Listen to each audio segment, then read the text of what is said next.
राजस्थान के मुख्यमंत्री अशोक गहलोत अपने धुर विरोधी सचिन पायलट के सवालों पर चुप्पी साधे हुए हैं, जबकि सचिन पायलट लगातार हमलावर हैं। गहलोत ने सियासी नैरेटिव पर कहा है, मीडिया आपस में हम लोगों को किसी से नहीं लड़वाए, हम चुनाव जीत कर आएंगे। जनता ने पूरी तरह से मूड बना लिया है, इस बार सरकार रिपीट होने जा रही है। राजधानी जयपुर में मीडिया से बात करते हुए सीएम अशोक गहलोत ने कहा कि महंगाई राहत शिविरों से जनता को फायदा मिलेगा।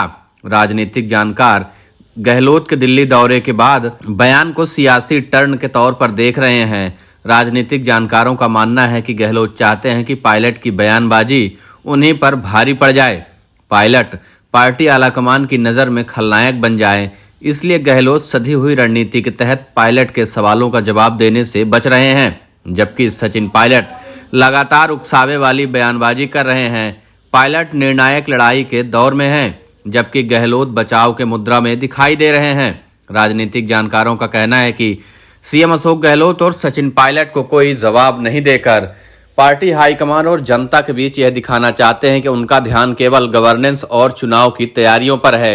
इसलिए उन्होंने पायलट के अनशन के बाद से जब भी कोई सवाल पूछा गया तो जवाब आया महंगाई और राहत। गहलोत सियासी रणनीति के तहत पायलट मुद्दे पर नहीं बोलना चाहते और अब के बयान का टोन इस तरह का है जैसे गहलोत विवाद की जगह एकजुटता का मैसेज देना चाह रहे हों। बता दें कि राजस्थान की राजनीति में सीएम गहलोत ने पायलट के बयान के बाद पलटवार करते रहे हैं, लेकिन इस बार गहलोत ने पलटवार नहीं किया।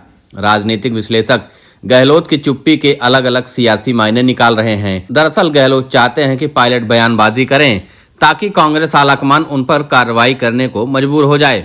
उल्लेखनीय है कि सचिन पायलट ने वसुंधरा राजे सरकार के समय हुए करप्शन पर कोई कार्रवाई नहीं करने पर सीएम अशोक गहलोत को निशाने पर ले लिया था।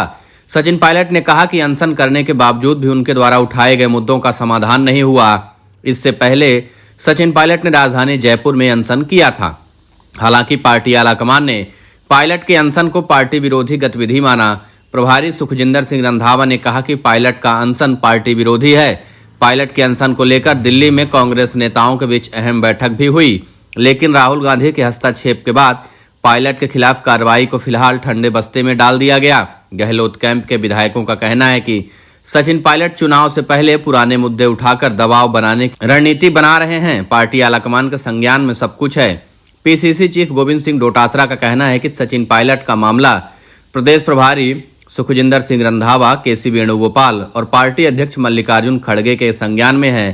पार्टी आलाकमान को ही निर्णय लेना है, मैं इससे ज्यादा कुछ नहीं कहना चाहूंगा। वहीं अशोक गहलोत अब एक पूरी रणनीति के तहत काम करने लगे हैं, जिससे सचिन पायलट को 2023 के चुनावों में किसी भी तरह आगे न आने दिया जाए। अशोक गहलोत अब यह लगातार दिखाने का प्रयास कर रहे हैं कि हमने और हमारे कैंप के नेताओं ने तो कुछ नहीं कहा, जबकि सचिन पायलट और उनके कैंप के नेताओं ने ही चुनावों से पहले राजस्थान कांग्रेस में आपसी लड़ाई दिखाई। यह लगातार दिखाने का प्रयास किया जा रहा है कि सचिन पायलट और उनके कैंप के नेताओं की वजह से कांग्रेस पार्टी जमीनी स्तर पर कमजोर हो रही। 2023 के चुनावों में जाने से पहले कांग्रेस पार्टी में आपसी गुटबाजी और फूट सिर्फ सचिन पायलट और उनके कैंप के नेताओं ने ही दिखाई है। अशोक गहलोत ने अपने कैंप के सभी नेताओं, विधायकों, मंत्रियों और खुद चुप्पी साध रखी है, जिससे कांग्रेस आलाकमान की नजरों में अशोक गहलोत एक बेहतर नेता साबित होते रहे। सचिन पायलट के ऊपर कार्रवाई करने के लिए आलाकमान को सोचने पर मजबूर करने की कोशिश की जा रही है। अशोक गहलोत की यह रणनीति अब सचिन पायलट पर कितना कारगर साबित होगी, यह तो आने वाला वक्त ही बताएगा। लेकिन सचिन पायलट भी अड़ चुके हैं कि जब तक वसुंधरा राजे सरकार में हुए करप्शन के मामलों की जांच नहीं होती, उनकी गिरफ्तारी नहीं होती, तब तक वह लगातार बयानबाजी करते रहेंगे।